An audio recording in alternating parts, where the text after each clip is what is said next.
ሰላም እንደምን አላችሁ? ዛሬ የማሳያችሁ 80 ቅጠል ቆርቆሮ ቤት ለመስራት በጭቃ ምን ያህል ብር ያስፈልጋል የሚለውን ሲሆን እያንዳንዱን የሚያስፈልጉትን ነገሮችና የእያንዳንዱን ደግሞ ምን ያህል ብር እንደሚፈጅ እናሳያለን ማለት ነው። ይህንን ቻናል ሰብስክራይብ ያላደረጋችሁ ሰብስክራይብ እንድታደርጉ፣ ኮመንት ላይ አስተያየታችሁን ማንኛውንም አስተያየት መስጠት ትችላላችሁ። እንግዲህ ጭቃ ቤት 80 ቅጠል ቆርቆሮ ለመስራት የሚያስፈልጉ ነገሮችን እየጠቀስን ለእያንዳንዱ የሚያስፈልገውን አሁናዊ ጥናት በብር ደረጃ እናስቀምጣለን። ከዛ በኋላ አጠቃላይ ቤቱን ለመጨረስ 80 ቅጠል ቆርቆሮ ለመጨረስ ምን ያህል ብር ያስፈልጋል የሚለውን ጠቅላላ ድምር ጠቅላላ አድርገን እንናገራለን ማለት ነው። ወደ ዝርዝር ጉዳዩ ስንገባ ቤቱን ሰርቶ ለመጨረስ በ8 ክፍሎች ስራዎችን በ8 ክፍሎች ከፋፍለን እናያቸዋለን። የመጀመሪያው የቤቱን ስኬለተኑን አቁሞ ለመጨረስ ምን ያህል ብር ያስፈልጋል። ሁለተኛው ገረጋንቲ ለማስሞላት ምን ያህል ብር ያስፈልጋል። በሶስተኛ ደረጃ ውሃ ልክ ለማሳሰር ምን ያህል ብር ያስፈልገናል። አራተኛ ሊሾ ለማሳሰር ወይም ለማሰራት ምን ያህል ብር ያስፈልጋል። አምስተኛ በርና መስኮት በኢሚቴሽን ብንገጥመው ምን ያህል ብር ያስፈልገናል።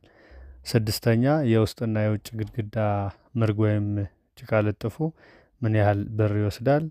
ሰባተኛ ለበረራና ሽምብራ ግርፍ የውጭ ግድግዳውን ማለት ነው ለማስገረፍ ምን ያህል ብር ያስፈልጋል። መጨረሻ በስምንተኛ ደረጃ ተጨማሪ ጥቃቅን ወጪዎችን ደምረን አጠቃላይ ቤቱን ሰርቶ ለመጨረስ ምን ያህል ብር ይፈጃል የሚለውን ዋጋ እናወጣለን ማለት ነው። ዛሬ ተከታተሉን። የመጀመሪያው ቤቱን ለማቆም የሚያስፈልጉ ወጪዎች። በዚህ ስር የሚገኙ ቀያሽ ባለሙያ ያስፈልገናል። ቀያሽ ባለሙያ እስከ 6000 ብር ይፈጃል። ለቁፋሮ ባለሙያ በቆርቆሮ ቅጠል 120 ብር ነው። አጠቃላይ ለ80 ቅጠል ቆርቆሮ ወደ 9600 ገደማ ብር ያስፈልገናል ማለት ነው። ቋሚ እንጨት 85 ፍሬ ያስፈልጋል። በፍሬ 350 ብር ነው። ይህም 29750 ይመጣል። ፍልጥ 700 ፍሬ ያስፈልጋል። በፍሬ 80 ብር ነው። አጠቃላይ 56000 ብር ያስፈልጋል። የግድግዳ ማገር 100 ፍሬ ሲያስፈልግ 220 ብር ነው አንዱ ፍሬ። አጠቃላይ 22000 ብር ይመጣል ማለት ነው። የጭቃ ማገር 95 ፍሬ ያስፈልጋል። አንዱ ፍሬ 220 ብር ነው። አጠቃላይ 20900 ብር ያስፈልገናል። ለዚህ የቆርቆሮ ማገር 40 ፍሬ አካባቢ ያስፈልገናል። አንዱ 220 ብር ነው። አጠቃላይ ለዚህኛው 8800 ብር ያስፈልገናል። ቆርቆሮ 80 ቅጠል ቆርቆሮ ነው። አንድ ቆርቆሮ 800 ብር ነው። አጠቃላይ ለ80 ቅጠል ቆርቆሮ 64000 ብር ያስፈልገናል።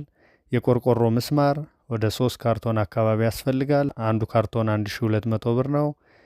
አጠቃላይ ለሶስቱ ካርቶን 3600 ብር ያስፈልጋል። የእንጨት ምስማር 10 ካርቶን ያስፈልጋል። በ1200 ብር 12000 ብር ይመጣል። የክፈፍ እንጨት 12 ፍሬ ያስፈልጋል። አንዱ 650 ብር ነው። የክፈፍ እንጨት ለ12 ፍሬ 7800 ብር ያስፈልጋል። የበረንዳ ብረት 4 የቋሚ ብረቶች ያስፈልጋሉ። ለአንዱ ፍሬ 5000 ብር ነው። ለአራቱ ፍሬ 20000 ብር ያስፈልገናል። የባለሙያው ወጪ በቆርቆሮ 400 ብር ነው። ለ80 ቅጠል ቆርቆሮ 32000 ብር ያስፈልጋል ማለት ነው። ቤቱን ለማቆም የሚያስፈልገውን ወጪ ስንደምረው 292450 ብር ይመጣል ማለት ነው።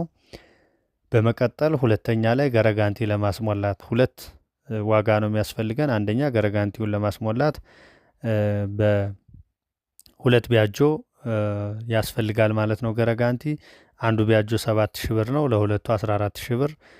ቀጣይ ደግሞ ገረጋንቲ የሚጠቀጥቅ ባለሙያ ያስፈልጋል።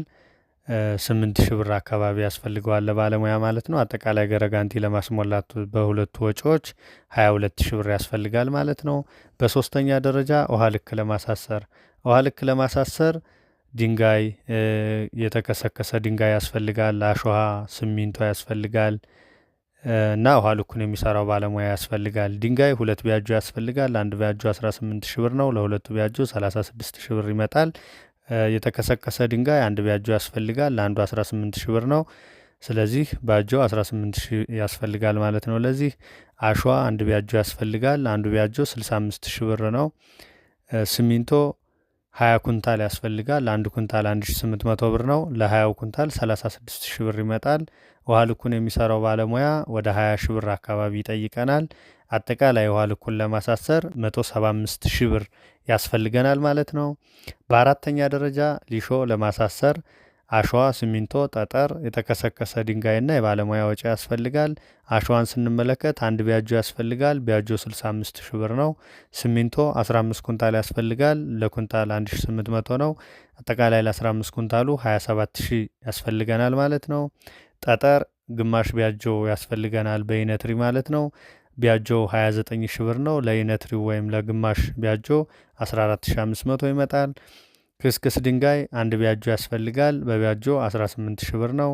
የባለሙያ ወጪ 20,000 ብር አካባቢ ያስፈልገናል ማለት ነው። ጠቅላላ ሊሾን ለማሳሰር 144,500 ብር ይመጣል ማለት ነው። በአምስተኛ ደረጃ በርና መስኮት በኢሚቴሽን ለማስገጠም ለዚህ በር መስኮትና የባለሙያ ወጪ ነው የሚያስፈልገን። 5 በር ያስፈልጋል። ወደ 5 ክፍል አካባቢ ስለሚወጣው ማለት ነው 80 ቅጠል ቆርቆሮ ለአምስቱ ክፍሎች 5 በር ስናስገጥም ለአንዱ በር 12,000 አካባቢ ነው አሁን ባለው ዋጋ። ለአምስት በር 60,000 ብር ያስፈልገናል ማለት ነው። መስኮት 3 መስኮት ያስፈልጋል። አንድ መስኮት 7,000 ብር ነው። ለሶስቱ 21,000 ብር ያስፈልገናል ማለት ነው። የባለሙያ ወጪ በሮችን ለመግጠም 3,000 ብር ገደማ ይጠይቀናል። አጠቃላይ ለበርና መስኮት በኢሚቴሽን ለማስገጠም 84,000 ብር ያስፈልገናል። የውስጥና የውጭ ግድግዳ ምርግ ነው በስድስተኛ ደረጃ የተቀመጠው። አፈር፣ ጭድና የባለሙያ ወጪ ያስፈልጋል። ለዚህ ለምርግ ስራው አፈር 3 ቢያጆ ያስፈልጋል። አንድ ቢያጆ 7,000 ብር ገደማ ነው። ለ3 ቢያጆ 21,000 ብር ይመጣል። ጭድ አጠቃላይ ወደ 25,000 ብር አካባቢ የሚፈጅ ጭድ ያስፈልገናል። የባለሙያ ወጪ እስከ 45,000 ብር ያስፈልገናል። አጠቃላይ የውስጥና የውጭ ግድግዳውን ለማስመረግ 91,000 ብር ያስፈልገናል ማለት ነው። በሰባተኛ ደረጃ ለበረራና ሽምብራ ግርፍ የሚያስፈልጉ ነገሮች ሲሚንቶ፣ አሸዋ፣ ሽቦ፣ ሚስማርና የባለሙያ ወጪ ናቸው። ሲሚንቶ 25 ኩንታል ያስፈልጋል። በ1800 ብር 45,000 ብር ይመጣል። አሸዋ አንድ ቢያጆ ያስፈልጋል 65,000 ብር ማለት ነው። ሽቦ 5 ጥቅል ያስፈልጋል።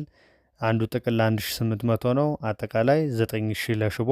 ሚስማር 14 ካርቶን ያስፈልጋል። በካርቶን 1,200 ብር 16,800 ብር ይመጣል ማለት ነው። የባለሙያ ወጪ ወደ 25,000 አካባቢ ይጠይቀናል። አጠቃላይ ለበረራና ሽምብራ ግርፍ 160,800 ብር ያስፈልገናል ማለት ነው።